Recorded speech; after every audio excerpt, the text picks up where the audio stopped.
Hello అందరికీ, ఇవాళ వచ్చేసి టమాటా రైస్ ఎలా చేసుకోవాలో రెసిపీ చూసేద్దాం రండి. ఆనియన్, కొత్తిమీర, పుదీనా, కరివేపాకు, పచ్చికాయలు, టమాటా, గరం మసాలా, బిర్యానీ ఆకు.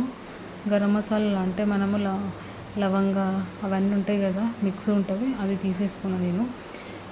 ఒక బొగన స్టవ్ పైన ఒక బొగన పెట్టి ఆయిల్ వేసుకొని, ఆయిల్ వేడెక్కినాక గరం మసాలా అవి వేసేసుకోవాలి. షైజీరా అవన్నీ మిక్స్ ఉంటుంది, అది వేసుకొని అందులోనే ఒక 2-3 బిర్యానీ ఆకులు వేసుకోవాలి. బిర్యానీ ఆకులు వేసుకున్నాక కట్ చేసుకున్న మనం ఆనియన్ ఇంకా పచ్చికాయలు వేసుకొని మిక్స్ చేసుకోవాలి. రెండు బాగా కలుపుకోవాలి. లైట్గా మనకు అది పచ్చివాసన వెళ్ళే వరకు కలుపుకోవాలి. కొద్దిగా లైట్గా గోల్డెన్ లాగా రావాలి అవి. అందులోనే అల్లం వెల్లిపాయ పేస్ట్ కూడా వేసుకోవాలి. అందులో అల్లం వెల్లిపాయ పేస్ట్ వేసుకొని అది కూడా మిక్స్ బాగా చేసుకోవాలి. అందులో పుదీనా వేసుకుంటున్నా, కొంచెం ఫ్లేవర్ బాగుంటుంది. ఆల్రెడీ బియ్యం కూడా కడిగి పెట్టేసుకున్నా, నాకు కొద్దిగా నానితే బాగుంటుంది. టమాటా కూడా వేసుకొని బాగా మిక్స్ చేసుకోవాలి. మిక్స్ చేసుకున్న పక్కనే అందులోనే కొత్తిమీర, కరివేపాకు కూడా వేసుకొని మిక్స్ చేసుకోవాలి. అందులో వేసుకొని మూత పెట్టేసేయాలి.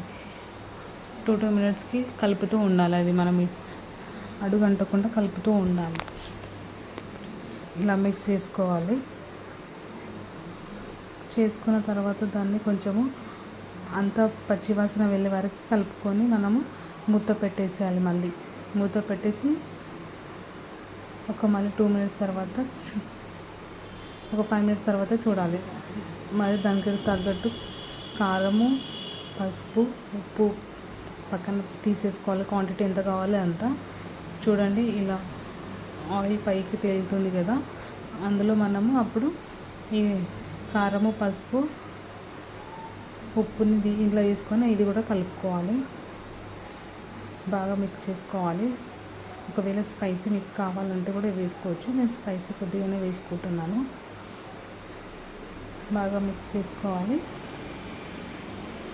మిక్స్ చేసుకొని మూత పెట్టేసుకోవాలి. ఇది కూడా మూత పెట్టి ఒక 2 మినిట్స్ తర్వాత ఇట్లా ఆయిల్ పైకి తేలాలి.